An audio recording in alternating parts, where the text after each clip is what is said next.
Appreciate DJ.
Cette fois-ci avec la nouvelle figure dans la musique camerounaise, surtout la diaspora aux États-Unis. Il vient de faire son entrée dans le monde de la musique et il faut avouer qu'on ne le présente plus ici.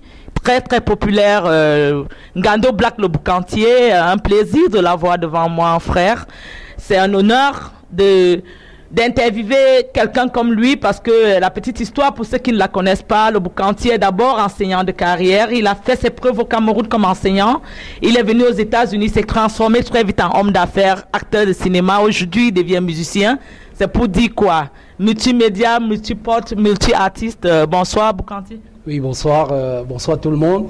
Bonsoir Doudou et merci à Afrique Mon Afrique pour tout le travail que vous abattez sur la scène internationale, précisément dans le cadre de la diaspora, parce que vous savez, les Africains qui sont de l'autre côté ont besoin de savoir ce que nous faisons, ils ont besoin de savoir oui de ce que l'Afrique fait pour son développement, et à travers des médias comme le vôtre, vous voyez, nous sommes représentés et nous vous disons merci. Bonsoir tout le monde. Ben, je suis un peu jalouse parce que j'ai l'impression que le Boucantier est l'un des seuls, même dans le monde du cinéma ici, à s'habiller comme ça tous les jours. Il a un style nouveau. Je sais pas, j'ai bien peur de savoir qu'il y a un styliste qui l'habille, mais le gars, il est doué, le grand Boucantier. Ben, les projets, vous êtes à, je crois, 3e album ou 4e Oui, c'est le 3e, nous sommes en studio en ce moment. Bon, le 2e qui a marché très fort, comme vous le disiez, Feu Vert tout à l'heure, il fait encore son bonhomme de chemin. Mais vous savez, dans la musique, il ne faut pas attendre, il faut toujours prévoir de telle sorte que les choses s'enchaînent et que... le succès, comme on dit, c'est difficile quand on est au sommet de se maintenir. Oui, bien entendu, il faut travailler et je crois que c'est ce que nous faisons. Bon, parlant du style, vous savez, le Boucantier, c'est le nom, Black Boucan, je suis Ngando Alain. Donc, comment dirais-je, c'est un style, c'est une façon de faire que nous avons essayé de mettre sur le marché. Heureusement, ça marche, les gens sont contents et bon, ensemble, on continue de le faire avancer. Je crois que ça marche beaucoup parce que dans le monde d'aujourd'hui, les gens sont tellement stressés que quand on écoute un peu ce genre de musique, on a l'impression de s'oublier dans le stress. Moi, c'est l'impression que j'ai quand j'écoute votre musique. Mais je suis déjà très impressionnée parce que j'ai toujours pu me demander comment est-ce qu'on transverse de ce que vous aviez fait à la musique brusquement. Oui, vous savez, il y a des talents cachés, il y a des choses... j'ai toujours aimé la musique, je l'ai toujours faite pendant tout mon cursus scolaire, pendant ma vie professionnelle, mais je le faisais juste pour m'amuser. Bon, aux États-Unis, vous avez dit tantôt, après l'enseignement, je me suis lancé dans les affaires, j'ai créé une compagnie qui marche très bien, merci, et ça m'a donné un peu plus de temps pour faire la musique. Et heureusement, je suis rentré en contact avec quelqu'un qui m'a beaucoup encouragé. Et puis le public aussi a aimé ce que nous avons fait au début. Bon, c'est comme ça que voilà, maintenant nous sommes dans le showbiz. On fait du cinéma, on fait la musique, on promote l'Afrique et voilà quoi. Oui, ben, quelque chose d'un peu taquin, comme l'a dit le grand Emine Kangé, nous sommes quand même jaloux, Ngando, nous sommes du Mungo, nous aimerons quand même se ressentir un peu dans le genre de musique du Boucantier, même si c'est pas le Ngono total, vous êtes quand même un gars qui a grandi en Konsamba, vous pouvez quand même nous mimer un petit truc pour nous faire l'honneur. Bien entendu, je vais le faire. Parlant de la musique du Cameroun et autres, j'y pense, c'est mon devoir de le faire, mais avant, j'aime un peu parler Afrique, parce que je préfère me retrouver dans toute cette diversité africaine, parce que vous savez, aujourd'hui, l'Afrique a besoin d'être unie, a besoin de suivre ce qui marche, de faire en sorte que ce soit écouté et que ce soit aimé de tout le monde. Bon, maintenant, on peut rentrer dans nos circonscriptions personnelles ou bien dans nos familles et autres pour faire. Je vais faire du Ngono et je crois que nous sommes en studio, c'était une surprise, mais elle ne l'est plus parce que je vous dis, dans quelques semaines, vous écouterez ce que nous faisons. Oui, parce qu'il faut joindre quand même le modernisme de la musique. On ne va pas vous arracher votre vedette dans le style Boucantier, mais on veut dire s'il y a 13 morceaux, si vous pouvez un peu glisser un petit Ngono, comme faisait Ndedi à l'époque où Emine Kangé, ça ne dérangerait pas. Même les Sewe, c'est pas forcément le Ngono, nous sommes du littoral. Mais ce que je vais vouloir que vous dites ici, c'est beaucoup des frères du Mungo me demandent quand je vais au Cameroun, Ngando, il teinte sa barbe là, il joue au boss. J'ai eu même des coups de poing, même dans un circuit ici. J'ai eu l'opportunité maintenant de l'attraper pour vous. Je veux savoir exactement, le grand Ngando, c'est naturel ou vous faites de la teinture? Vous savez, le naturel, quand on le chasse, il revient au galop. J'ai essayé de le chasser, il m'a suivi et je fais avec. Artificiel, ça fait pas bien. Je n'ai rien contre les gens qui le font. Tant que c'est beau, tant qu'ils aiment, c'est bon. Mais moi, c'est naturel. Et j'ai eu la chance divine. Dieu a permis, il a voulu que ce soit ça. C'est pour ça que je garde jalousement ma barbe pour donner l'impression que je suis vieux. Quelqu'un m'a même dit dans un de mes reportages, c'est le petit frère de Jean-Michel Cancan. Mais Jean-Michel Cancan, lui, Tintin, pour terminer, on aimerait quand même savoir un message que vous avez envoyé à la communauté, à vos fans, à tous ceux qui nous suivent. Qu'est-ce que vous avez d'aussitôt dans la calebasse que vous voulez partager avec le public?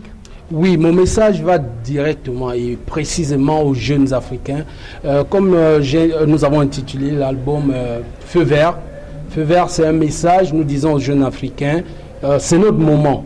Il ne faut pas toujours attendre de copier ce que les autres ont fait. Prenons des initiatives et quand nous le faisons, pensons à nous-mêmes, c'est-à-dire soyons responsables de ce que nous faisons, insistons, travaillons et vous verrez, les autres vont nous suivre. C'est ça le message pour les jeunes Africains, parce que l'Afrique, en ce moment, nous devons être unis, nous devons parler, il faudrait que les autres nous écoutent, que les autres nous suivent. Donc c'est ça, à tous les Africains. Et maintenant à la diaspora, ou bien à tout le monde entier, je dis la paix, l'union. C'est-à-dire qu'on donne à chacun l'opportunité de pouvoir réaliser son rêve. Et en attendant que les gens vous aident à réaliser votre rêve, sachez que tout dépend d'abord de vous. Et c'est pour ça qu'on va finir avec une chanson que j'aime beaucoup du Boucanti. Hein. Je ne vous ai jamais dit ça. Il y a une chanson où vous dites toujours que quand il faut faire son truc, il faut faire son truc là. Oui, ne suivez pas ce que les gens disent, soyez vous-même. On peut finir avec un petit acapella de ça. Le feu est vert, il faut avancer. Faut pas reculer, il faut toujours foncer. Le feu est vert, you gotta move on. Faut pas t'arrêter, les jaloux vont regretter. Merci beaucoup, merci beaucoup, merci beaucoup. C'était un privilège, un honneur de t'avoir. Mais maintenant, je vais clôturer en un seul mot, un message pour tes frères de Bakaka Molaten qui vont te suivre. Oui, à mes frères, je dis, restons unis. Vous savez, nous ne sommes pas nombreux. Et ce n'est qu'en faisant des choses ensemble que nous pouvons nous faire connaître. Déjà, on nous connaît. J'ai bien envie de dire, en faisant les choses ensemble, nous serons au niveau que nous méritons, parce qu'on a toujours été délaissés. La véritable raison, c'est parce que nous-mêmes, on ne croyait pas en soi. Maintenant que nous croyons en nous-mêmes, mettons-nous ensemble, faisons avancer les choses, et puis dans tout le monde entier, à l'image de mes grands frères Émile Kangen, Dédi Yango et tout le reste, on fera en sorte que le monde entier sache que les Bakaka Molaten et tout ça, que nous sommes là et que nous faisons des bonnes choses. Alors je vous dis bonne soirée. Merci beaucoup, c'est avec lui qu'on va terminer dans ce Cameroun Festival Event. Merci, c'était tout. Au revoir, comme d'habitude, votre servante auditrice Doudou Teklengoulé, c'est mon nom. Au revoir.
Respirer la maudissure.